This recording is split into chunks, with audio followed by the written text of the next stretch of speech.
네, 국어자료 두 번째 시간 세종어제 훈민정음 공부해 보도록 하겠습니다. 일단은 15세기 국어의 자료고요. 현대 국어와 어떤 점이 갖고 다른지를 한번 살펴볼게요. 먼저 우리 세종어제 훈민정음이 뭔지부터 한번 알아볼 건데요. 혹시 훈민정음이 뭐죠? 훈민정음은 일단 해석만 하면 훈민, 백성을 가르치는 정음, 바른 소리거든요. 근데 이제 한글을 창제하시고 세종대왕님께서 이거를 어떻게 알려야 될까요? 백성들에게. 사용 설명서를 제작해야 되겠지. 그게 훈민정음 해례본이에요. 자, 그럼 훈민정음 해례본은 한글로 적혀 있을까요? 한자로 적혀 있을까요? 한자로 적어야지. 왜냐면 한글을 처음 만들었는데 한글로 적으면 누가 알아봐? 아무도 못 알아보잖아. 그래서 해례본은 한자로 적혀 있고요. 그것을 한글로 해석한 것이 훈민정음의 언해본이에요. 그러면 훈민정음 해례본에는 어떤 내용이 들어있느냐? 한글의 제자 원리, 그리고 사용 방법, 그리고 사례. 이렇게 사용 설명서처럼 되어 있단 말이야. 자, 그럼 세종어제 훈민정음은 뭐냐? 세종 임금이, 이게 임금 어자거든요. 제작하신, 세종 임금님께서 제작하신 백성을 가르치는 바른 소리, 이런 뜻이에요. 자, 그런데 얘는 어디에 적혀 있느냐? 왜 보통 우리 책을 출간하면은요, 책 맨 앞에 작가의 말 이런 거 써 있죠. 아니면 서문 들어가는 글 이런 거 써 있잖아. 바로 그거야. 어지 해가지고요. 세종어제 훈민정음의 어지라는 건 임금님의 뜻이거든요, 여러분. 뜻지예요. 그래서 그 앞에 들어가는 글로 얘가 한자로 적혀 있습니다.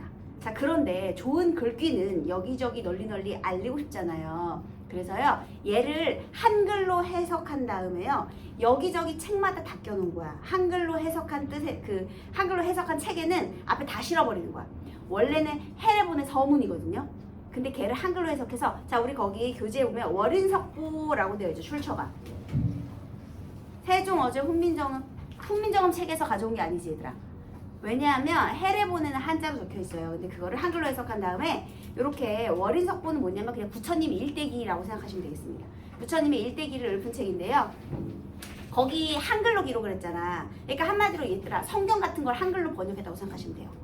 그래서 한글로 이제 부처님의 일대기를 이렇게 막 지어서 부른 거예요, 노래를. 그런데 거기 앞에다가 한글로 적었기 때문에 이렇게 세종어제 훈민정음 한글의 뜻을 이렇게 적어 놓은 거예요.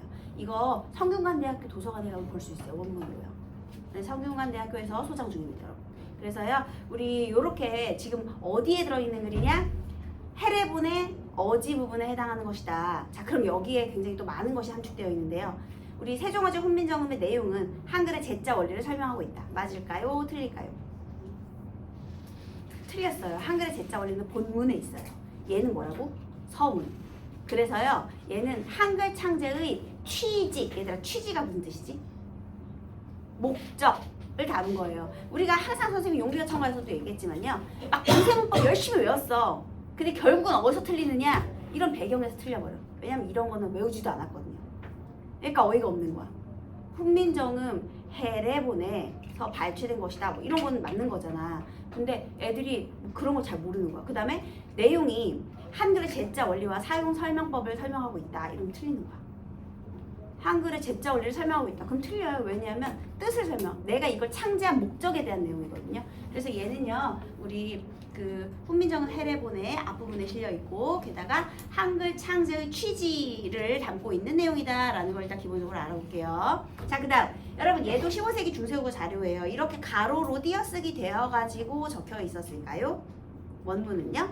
아니요. 그러면 세로쓰기가 되어 있었겠죠, 기본적으로. 또 글자의 방향은 왼쪽에서 오른쪽이 아니라 오른쪽에서 왼쪽으로 적혀 있었을 거예요. 자, 그 다음에 여러분, 방점이 있어요, 없어요? 지금 방점 표기를 했어, 안 했어? 방점이라는 거 글자 왼편에 점이 있느냐인데요. 딱 지저분하잖아. 점이 엄청 많죠? 그럼 방점을 찍었다는 건 뭐가 있다는 거죠? 높낮이, 시옷지읒, 성조가 있다는 거예요. 그러니까 옛날 사람들은 나란 말씀이 이렇게 안 읽고요, 나란 말씀이 이렇게 읽었다는 거죠, 여러분. 그래서 자, 방점 표기를 했다는 건 성조가 존재했다는 거예요. 여러분, 성조는 음의 높낮이를 말하는 것인데, 자, 우리 성조를 통해 뜻을 구별할 수 있게요, 없게요? 있지. 왜냐면 음운이니까. 음운은 뜻을 구별해주는 소리의 단위잖아요. 그렇기 때문에 성조를 통해서도 뜻을 구별을 했습니다. 그런데 이게 굳이 필요 없어. 왜냐면 한자는요 표의 문자이기 때문에 글자 한 글자마다 다 뜻이 있어. 기본이 천자문이야 얘들아. 근데 우리는 어때? 24글자만 가지고 이 세상 모든 언어를 다 적을 수 있잖아요. 왜? 우리의 한글은 발음 기호니까. 소리 글자니까. 자, 그래서요 옛날 그 중국 사람들은 이제 새로운 개념이 생겨나면 글자 하나를 계속 만들어야 되거든요. 새로운 글자를 계속 만들어야 되는 거야. 그러니까 너무 많아. 그래서 그 중국은 문맹률이 굉장히 높습니다. 자, 그런데 이 문제를 해결하기 위해서 성조를 부여한 거예요. 그러면 글자 하나당 최소한 말 이렇게 해가지고 4개의 뜻을 담을 수 있잖아요. 그래서 성조가 꼭 필요했는데 우리 말은 그런 거 필요 없죠. 그래서 자연스럽게 사라져요. 왜냐하면 성조 아니어도 꼭 말씀이 하지 않아도 그냥 나란 말씀이 해도 다 들리기 때문에. 그래서 성조는 금방 사라질 거예요. 하지만 점이 있다는 건 아직은 성조가 있다는 것이죠, 여러분. 자, 그 다음에요. 띄어쓰기는 되어 있을까요? 안 되어 있을까요? 되어 있지 않아요. 됐죠? 일단 이건 기본적인 것을 가지고요. 원문은 이렇게 세로로 적혀 있어요. 자, 그 다음에 우리 한자의 음은 어떻게 적혀 있느냐. 우리 혹시 용비어천가 2장에서요. 뿌리 깊은 나무 그거 기억하시죠, 여러분? 거기에서는 한자 음의 표기를 어떻게 했죠, 여러분? 한자가 없었다고 했죠, 여러분. 한자가 있어야 한자의 음을 달아줄 텐데 용비어천가 2장에는 한자 자체가 없어요. 순 우리말로만 되어 있단 말이에요. 그래서 그냥 뭐 한자 음이 없기 때문에 그냥 다 틀렸어요. 거긴 표기를 할 수가 없어요.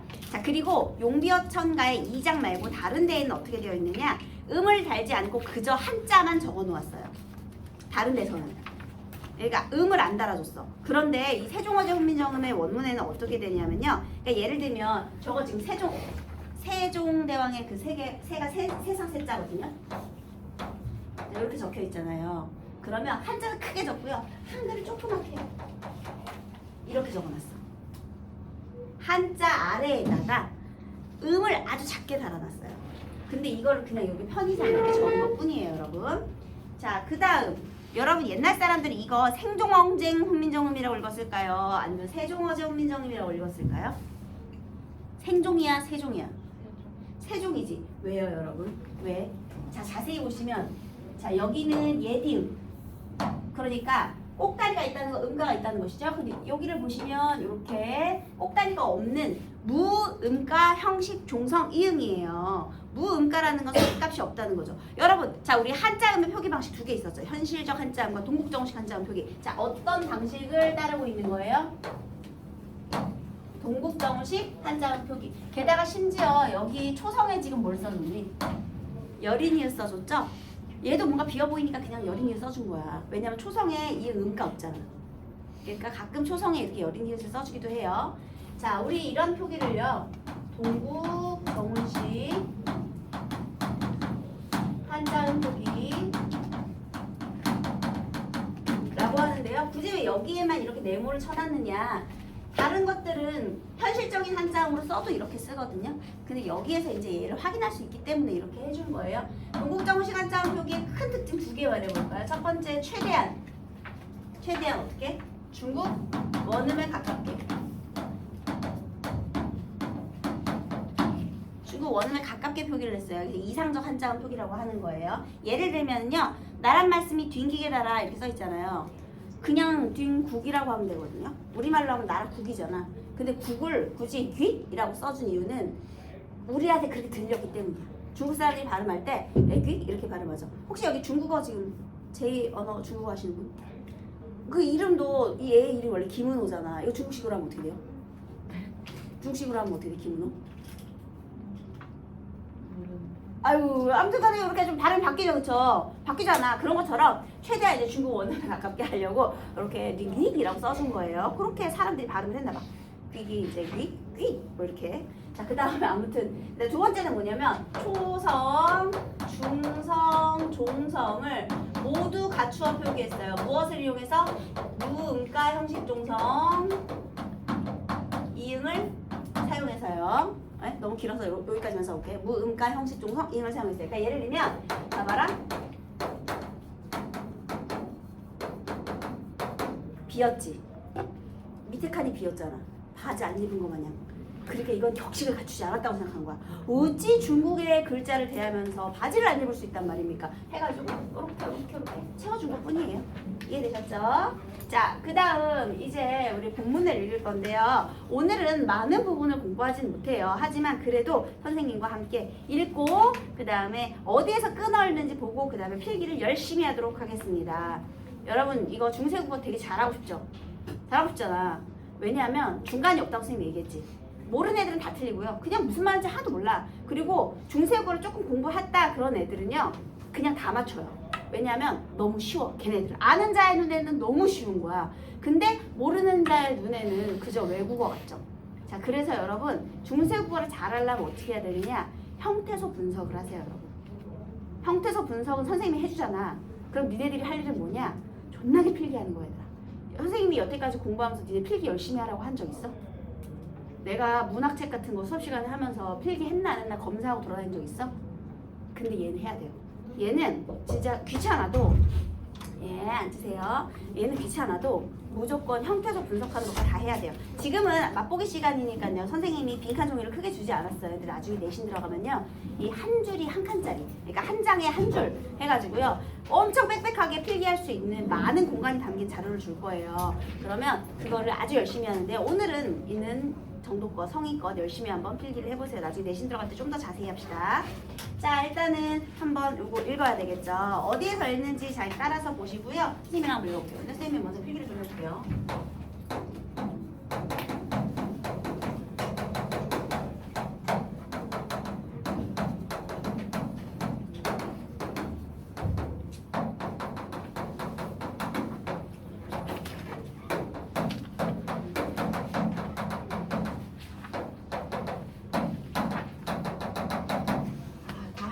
모르겠네요. 여기까지 하면 시간이 끝날 것 같긴 한데요. 밑에 까지만.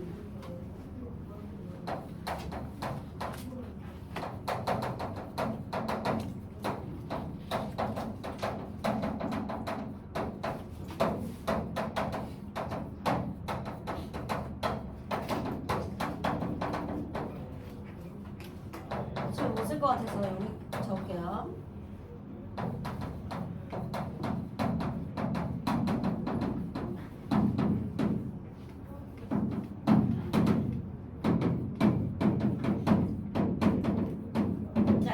한 문장만 한번 공부를 할 수 있을지 모르겠지만 선생님의 오늘 목표는 아니할시까지 나가는 거예요. 그렇지만 요 한 문장 한번 읽어볼게요. 여러분 따라 읽으세요. 나란 말씀이 뒹기게 달아 문자와로 서르 사마띠 아니할시. 문자와로 서르 사마띠 아니할시. 이런 전차로 어린 백성이 니르고자 헐 빼이셔도 어디서 끊어있는지 아시겠죠? 마침내 제 뜻을 펴지 못할 놈이 하니라. 자, 여러분 선생님이 아래 아는요 첫째 음절에서만 아로 읽고 그 뒷자리에서는 으로 그냥 편하게 읽어주면 된다 이런 말 했어요. 그죠? 그 다음에 사실 저기 이거 뒹기기라고 써있잖아요. 근데 국영화 시켜서 그냥 중국 읽어도 돼요. 여러분 어차피 현대국어로 오면 중국으로 변할 거니까요. 그래서 사마띠 같은 경우도 그냥 사마찌라고 읽어도 됩니다. 그 다음에 니르고저 저런 거 나중에 두음법칙 일어날 거잖아요. 그냥 이르고자 해도 돼요. 여러분 그 다음에 이중모음 단모음으로 바꿔도 되고 편하게 읽어도 괜찮습니다. 이거를 굳이 옛날 발음으로 읽을 필요는 없잖아요. 그쵸? 자, 그렇다면은 우리 한번 이것도 해보도록 할게요. 선생님이 중세국어의 기본은 현대 해석에 있다라고 했습니다. 그래서 현대 해석을 정확하게 해내는 것이 중요해요. 평가원에서 만약에 중세국어 문제가 나온다 그러면 현대 해석 반드시 주거든요. 그치만 내신에선 주지 않아요. 왜냐면 이미 공부한 것이기 때문에. 자, 한번 볼게요.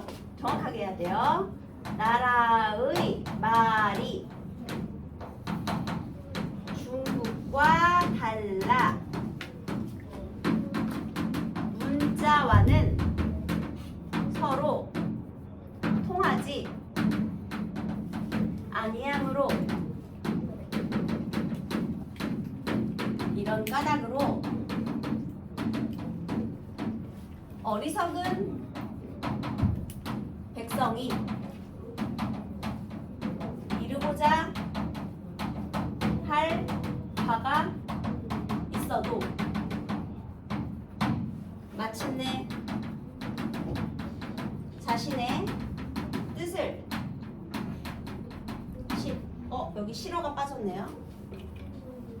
뜻을 실어 펴디 뜻을 실어 펴지 못하는 사람이 많다. 자, 이렇게 해석하겠습니다. 다 들었죠, 여러분? 해석할 수 있죠, 여기까지는? 자, 그 다음에요. 우리 이 문법 공부하기 전에 현대어에 담긴 뜻부터 좀 보도록 할게요. 여러분, 나라의 말, 어느 나라의 말일까요? 어느 나라? 조선이겠지? 그러면 조선어가 중국과 달라. 중국어는 중국어를 말하는 것이겠죠. 우리나라의 말과 중국의 말이 서로 통하지 않는다는 거잖아요, 여러분. 이 자주정신 대단하죠, 여러분. 그래서 우리만의 것이 필요했다는 겁니다. 어차피 중국 거하고는 우리는 안 맞아. 그래서 우리는 우리 거가 필요해. 이게 바로 자주정신이에요. 이 훈민정음의 4대 정신은 마지막 시간에 다시 한번 정리할게요. 자, 조선말과 중국말이 다르기 때문에 자, 문자와는 통하지 않는데 여러분 문자, 어느 나라의 문자예요? 그렇지! 한자를 말하는 거죠. 그러니까 조선말과 우리말이 다르기 때문에 미안합니다. 조선말과 중국말, 우리말과 중국말이 다르기 때문에 우리말은 한자랑은 통하지 않는다. 이런 말이에요. 그래서요, 어리석은 백성들이 말하고자 하는 바가 있어도 뜻을 실어서 펴지 못했다. 그러니까 말은 할 수 있었지만 문자의 뜻을 담지 못했다. 이런 뜻입니다. 이해되셨죠? 자, 그렇다면 이제 문법으로 갑니다. 여러분, 선생님이 문법 공부할 때 어떻게 배웠죠? 표기상의 특징, 의문상의 특징, 또 문법상의 특징, 어휘상의 특징 공부했었죠? 그래서 똑같이 자, 우리 표기상의 특징, 의문상의 특징, 문법상의 특징, 어휘상의 특징 나누어서 공부해 보도록 하겠습니다. 자, 일단은요, 이 나란 말씀이 이거 이렇게 쓸 거예요. 자, 그러면 나란 말씀이는요, 선생님이 형태소 분석 한번 해보자고 했잖아요. 얘는 이렇게 두 개 적어요. 나라 시옷 플러스 말씀 플러스 임. 나라의 말이 이렇게 되는 거죠. 자, 기준은 현대국어에 있기 때문에요. 우리 현대국어에서 하나씩 찾아보시면 돼요.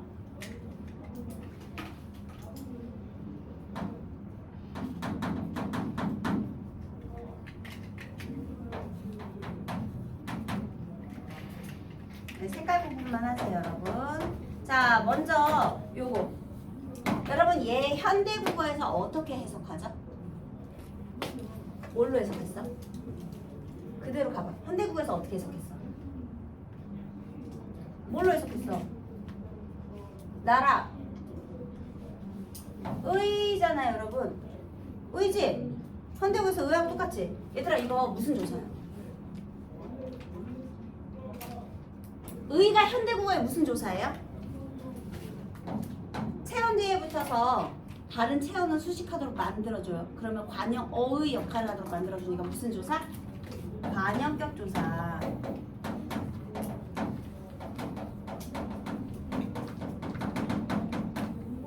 얘들아, 얘가 선생님 현대국어 보라색으로 써볼게요, 여러분. 얘가 현대국어에 뭐하고 똑같아? 의하고 똑같은 거죠.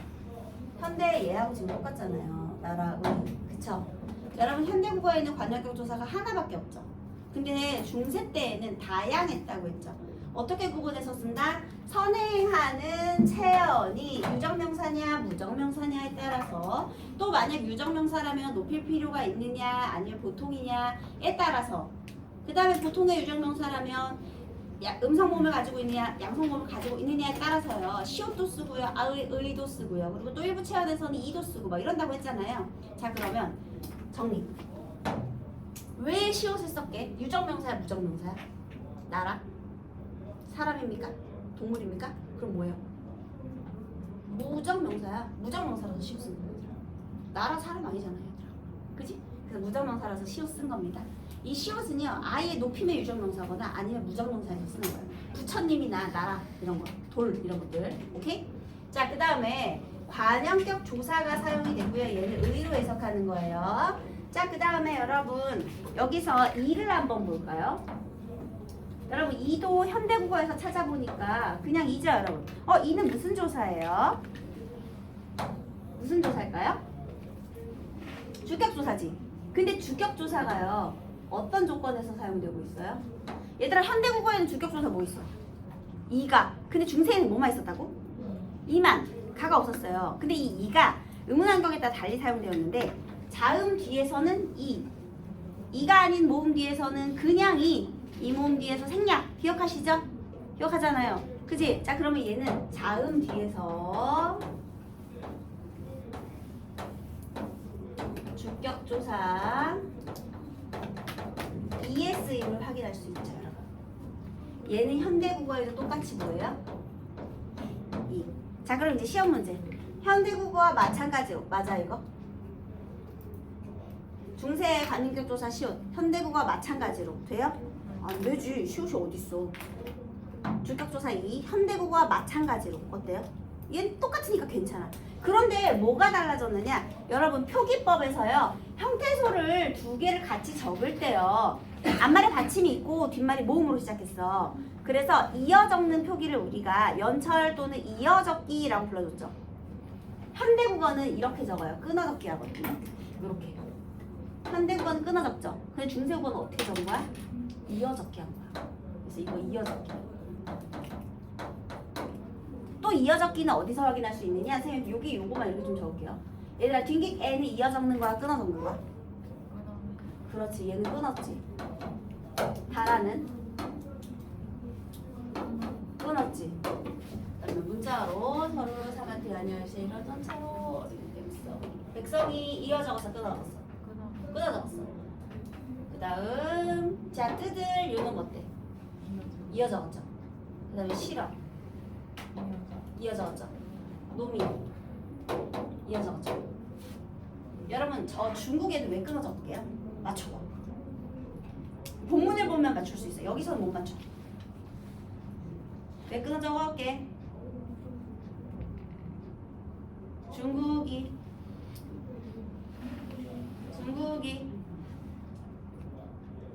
히읗 지읒 한자어라서 한자어는 얘들아 받침 적어야 되잖아. 이어 적으면 받침 사라지잖아. 그래서 한자어라서 끊어 적은 거야. 왜냐면 종성을 갖춰 적어야 되기 때문에. 같은 이유로 백성 한자라서 끊어 적는 거야. 그러면 이 달아 빼고 나머지는 전부 다 이어 적기죠. 그럼 중세국어는 이어 적기 위주의 표기를 하고 있다가 맞는 소리죠. 그렇지만 끊어 적기는 하나도 안 썼나요? 끊어 적기도 사용은 되지만 주로 이어 적었다. 이게 맞는 거지. 그러면 이어 적기만 사용되었다 그러면 틀리는 거야. 그 다음에 끊어 적기 위주 얘도 틀리죠. 현대국어와 마찬가지로 이어 적기 위주의 표기가 사용되었다. 요건 맞아요? 틀려요? 틀렸죠. 왜냐면 현대국어는 뭐 위주죠? 끊어 적기 위주니까. 그러니까 우리가 중세국어를 공부하면 헷갈리는 게 이런 거야. 현대국어와 달리 현대국어와 마찬가지로 요놈 때문에 머리가 아파. 그래서 그런 표현들을 정확히 짚고 넘어가야 되는 거예요. 자, 그 다음 뒷기기라고 했는데요. 여러분 여기 우리 의문에서요 단놈 이 앞에서요 디귿이 지읒으로 바뀌는 의문의 변동을 우리가 뭐라 그러죠? 이 모음 앞에 디귿이 지읒으로 바뀌는 거. 디귿이 지읒으로 교체되는 거. 기억 이응 히읗 구개음아. 근데 구개음아 일어났어 안 일어났어? 안 일어나. 얘들아 의문의 변동이라는 거 발음 편하게 하려고 하는 거잖아요. 중세 때는 일단 써.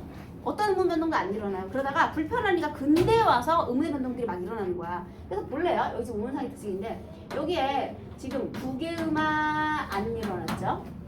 그 다음에 여기 쭉 가다 보면 여기 또 있지. 이거.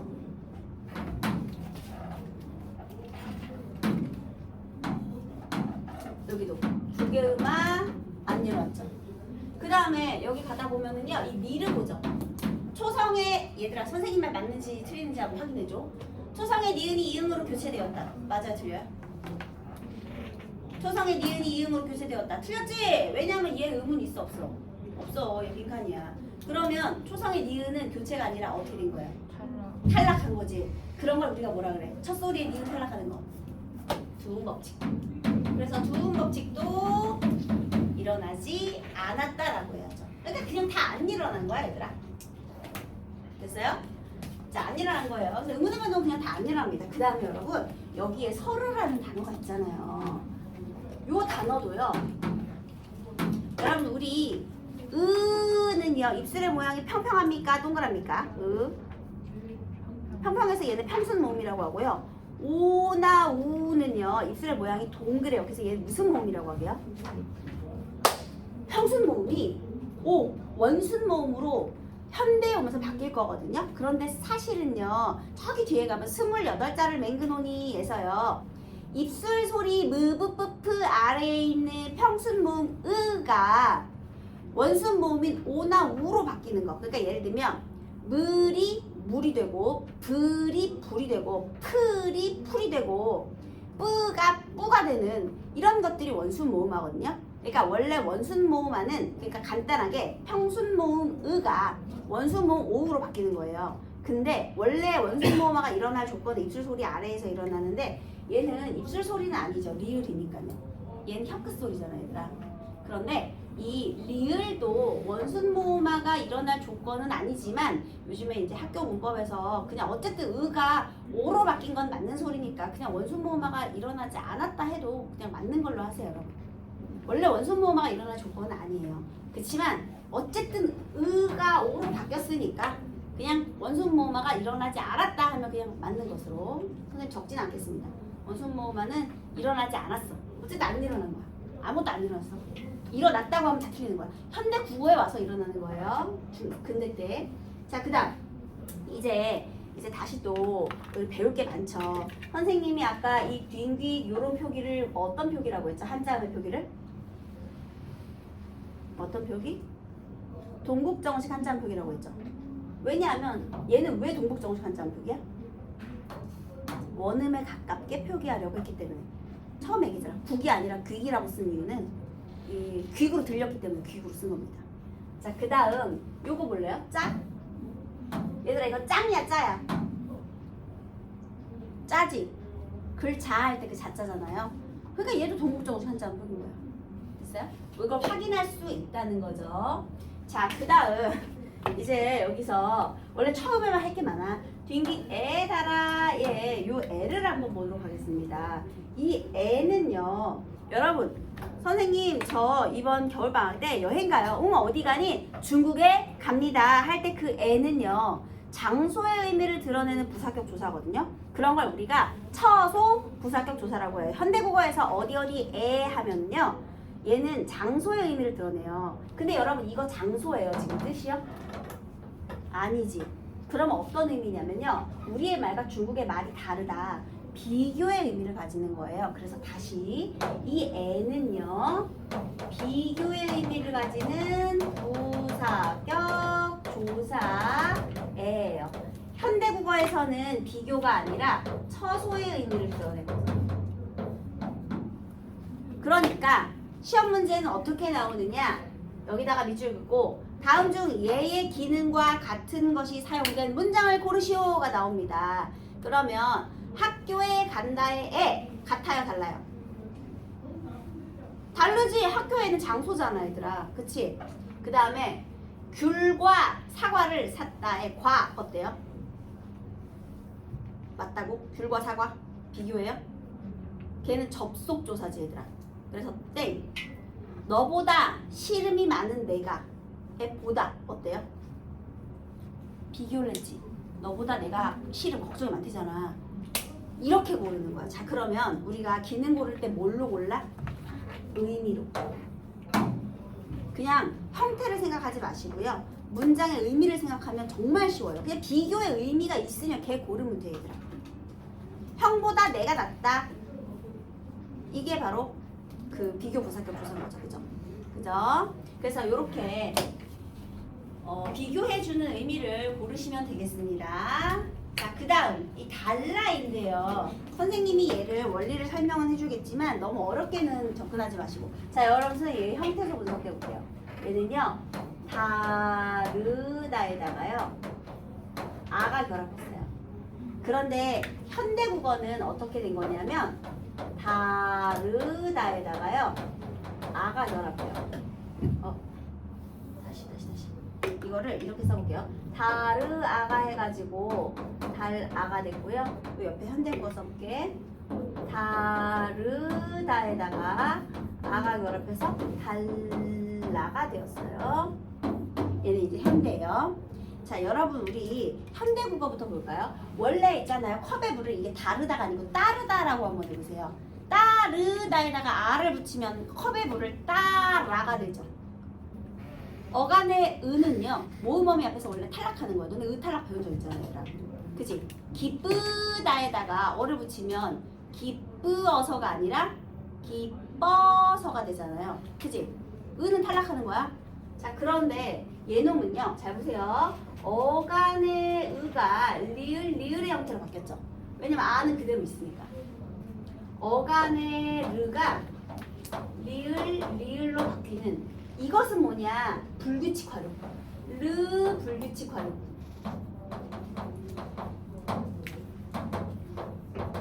얘를 그래서 리을형이라고 불러주는 거예요.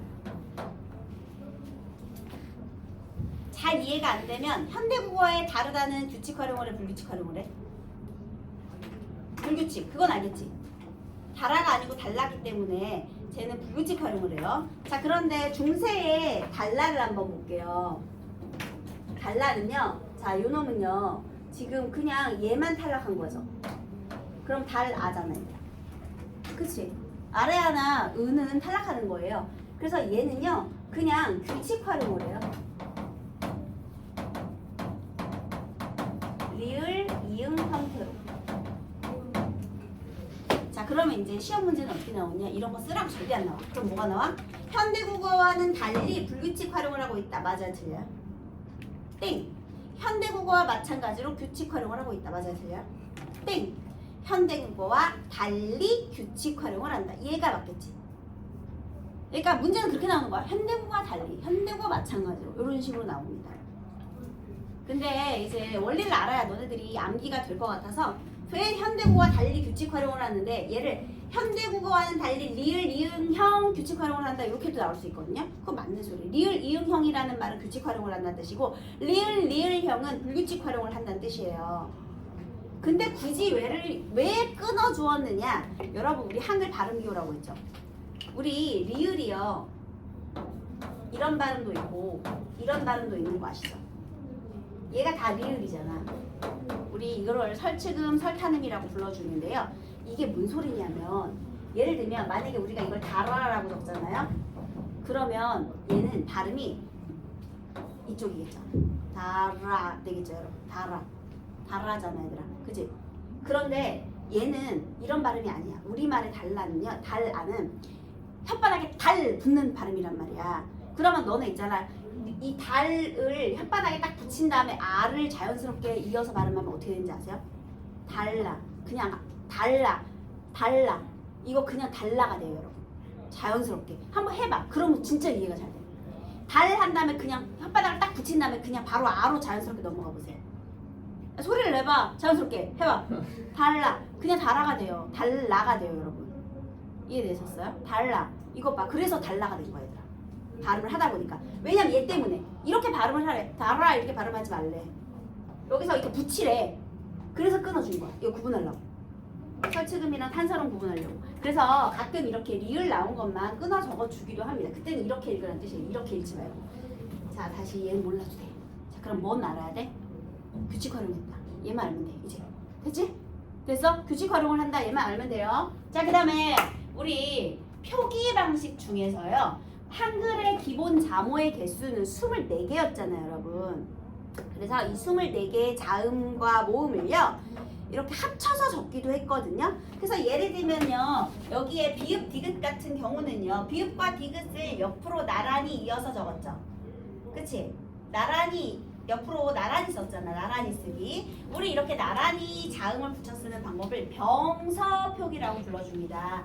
그런데 다른 자음을 붙이는 것을 우리가 합용병서표기라고 불러주고요. 자, 이런 걸 합용병서. 얘들아, 여기에 리을, 여린이을 있잖아. 이런 것도 합용병서라고 해도 되는 거야. 다른 자음 2개 합쳐서 썼으니까. 그 다음에 자, 여기 볼까요? 요거 쌍시옷이죠. 시옷 2개짜리 썼죠. 이런 것을 우리가 문자 병서 표기라고 해요. 우리 여기 문자와로에 여기 쌍지읒 있죠? 얘놈도 각자 병서예요. 같은 자음을 나란히 쓰면 각자 병서, 다른 자음을 나란히 쓰면 하병 병서. 간단하지? 같은 자음이니까 각자 병서. 외워졌지 얘들아? 같은 자음 나란히 쓰는 것을 각자 병서. 이거 왜 중요한지 아세요 여러분? 자꾸만 각자 병서, 하병 병서 표기를 왜 자꾸 설명하는 거야? 왜냐하면 된소리 때문에 그래요. 여러분 우리 경상도 사람들은요 쌀 발음을 못해요. 왜냐? 된소리는 중세에 생겨난 발음이기 때문에 그래요. 우리 고대 국가, 그러니까 중세는 고려에 거는 것부터죠 여러분. 그지? 그러면 고대 국가는요 신라 중심이었잖아. 최초의 통일국가가 신라니까 경주 중심의 말이 표준어였을 거 아니에요. 그지? 그래서 경상도 사람들은요 된소리 발음이 없었어요. 옛날에는 예사소리, 거센소리, 된소리가 아니라요 예사소리하고 거센소리밖에 없었어요. 고대 국어 때는. 근데 된소리 발음이 이제 중세 때 확립이 되기 시작한 거야. 그래서 여러분 봐봐라. 내가 경상도 사투리를 쓰려고 그래. 그러면 거좀 으따 참 살찌기라고 해야지. 뭐 쌀찌기 이렇게 하면 벌써 느낌 다르죠. 그 다음에 으따 세게 좀 해봐라 뭐 이렇게 해야지. 세게 좀 해봐라. 벌써 세라는 발음이 나오는 순간 경상도 사투리 같지가 않죠. 그지? 그리고 살 좀 사왔나 이렇게 하지. 쌀 좀 사왔나. 벌써 이 쌀이란 발음이 들어가는 순간 경상도 발음이 아닌 것 같잖아 얘들아. 그래서 경상도에는 아직도 어르신들이 된소리 발음을 잘 못합니다. 살, 뭐 설적이 이렇게 하지, 뭐 석이 뭐 이렇게 하지, 세게 뭐 살, 쌀 이런 발음을 하지 않으시거든요. 그런 의미로 옛날에 된소리가 중세 때 처음 생겼으니까 얘도 어떻게 적어야 될지 모르는 거야. 그래서 여러분 우리 이 말씀이라는 표기가요 나중에 16세기에 가면 말씀으로 바뀌어요. 물론 발음은 된소리를 했는지 어쨌는지 모르지만요 얘 같은 경우 15세기, 16세기 그러면 얘를 된소리 표기로 이용했다라는 건 조금 다르죠. 좀 다르지. 물론 이때는 된소리 표기를 하려고 노력을 했는지 모르겠는데 안 돼요. 된소리 표기는 정확하게 언제 확립이 되냐면요 근대에 와서 시옷계 하병병서자로 통일이 됩니다. 예를 들면요 얘를 어떻게 읽을 것 같아요? 까 시옷계 하병병서. 시옷을 앞에 써주고 뒤에 걸 읽잖아요. 이거 시발 아니에요. 자, 얘 어떻게 읽어요? 빠. 이해됐어? 얘는요. 찌. 이렇게 읽어주는 거야. 뒤에 걸 된소리로. 이렇게 된소리 표기에 시옷계 하병병서자를 근대에서야 사용할 거예요. 그러니까 아직 중세 때에는 된소리 표기는 확립이 되지 않았다라는 겁니다. 걔네도 처음 생겨난 발음이라 뭘 어떻게 적어야 될지 모르는 거야. 자, 그 다음에 또 하나. 이거 어두장군 있죠? 옛날 사람들은 어두장군 이거 어떻게 읽었어? 둘 다 읽었어요. 어떻게 읽어야 돼? 붙드들 이렇게. 붙드들. 얘들아 우리 어두장군은요 영어에 진짜 많잖아 얘들아. 선생님이 스프링 얘기해줬잖아. 기억 안 나? 이거 이렇게 쓰는 거잖아요. 스프링 하면은 벌써 3개 나왔잖아. 우리도 똑같아. 늘 이렇게 늘 이렇게 다 읽어주는 거야. 그러다가 어두장군이 사라지면서 이제 된소리로 현대에 와서 바뀌게 되는 거예요. 왜냐면 없었으니까. 그래서 그런 얘기 때문에 민감한 얘기라서 자꾸만 병서자로 이야기를 해주는 겁니다. 그래서 우리는요 그냥 같이 썼다 그러면 각자 병서, 다른 자음 같이 썼다 그러면 하병병서 그 정도 구분하시면 돼요.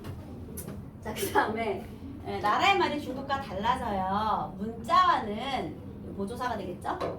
문자와는 서로 통하지 않는다. 크하. 출제예감 100% 빰빰빰. 선생님이 혹시 용미하천가에서도 똑같은 얘기했어요. 출제예감 100%. 혹시 어떤 단어였는지 기억하시나요? 바로 꽃이었거든요, 여러분. 선생님이 꽃이 왜 중요하다고 했죠? 종성의 표기에 지읒을 써서 중요해요. 지읒을 썼다는 게 왜 중요하냐? 소리 나는 대로 적지 않고 형태소를 밝혀 적는 종성구형 초성 표기를 했기 때문이에요. 자, 그런데요. 요 놈은요. 선생님 사마띠의 원래 형태소를 알려줄게요. 서로 맞추다. 사마따거든요. 자, 받침이 원래 치읓으로 끝나는 말이에요. 사마치예요. 그런데 얘를 어떻게 표기했느냐? 자, 무엇을 치읓을 무엇으로 바꿔준 거예요 지금? 치읓을 시옷으로 바꿔줬죠. 왜? 종성의 표기로는 소리 나는 몇 개만 표기해? 현대국어의 음절의 끝소리 발음할 수 있는 거 몇 개죠? 현대국어 가나란 물방울 몇 개야? 그런데 중세 때는 몇 개를 발음할 수 있었다? 8개. 그래서 지금 얘는 8종성 표기를 해준 거예요. 학교 시험 문제예요. 8종성 표기에 제일 오답으로 많이 나오는 게 기역, 니은, 디귿, 리을, 미음, 미음, 시옷, 이응 이렇게 오답을 제일 많이 만들어요. 뭐가 틀렸게? 그래, 이응은 예디응을 써줘야 돼요. 정확하게. 그래서 이것 때문에 제일 많이 틀려요. 선생님 이게 뭐예요? 같은 거 아니에요? 전혀 다른 거예요. 다른 거지. 그래서요 이렇게 소리 나는 것만 적었다. 그게 8종성 표기가 되겠습니다. 여러분 8종성 표기는 표음적 표기일까요? 표의적 표기일까요? 표음적 표기죠? 현대국어와 같아요? 달라요? 다르지? 현대국어는 종성부형 초성 표기 위주로 하잖아요. 근데 옛날에는 이렇게 소리 나는 대로. 그래서 여러분 세종어제 훈민정음하고 용비어청하고 이 종성의 표기 방법에서 다르네요. 다르지? 그지? 거기는 표의적 표기. 형태소리를 끊어 적었죠. 그 다음 여기는 어때요? 거기는 형태소리 밝혀 적었지. 근데 여기는 어때? 소리 나는 대로 적었지. 그런 차이가 있어요. 자, 그 다음에 마지막으로 안할시, 리을시. 얘들아 이거 니네 아는 거야. 왜냐면 용비어청가에 많이 나왔거든요. 얘는 무슨 어미라고 불러주죠? 현대국어에는 사라진 어미가 사용되기도 했군. 종속적 연결 어미 리을시 뭐뭐 함으로 이렇게.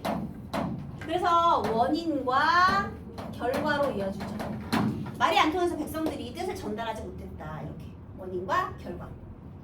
그래서 인과의 관계로 연결된 종속적 연결음이 리을시에까지 요거 세종어제 훈민정음과 용비어청가에 공통적으로 들어가는 표기예요. 오늘 안니할시에까지 했어요 여러분.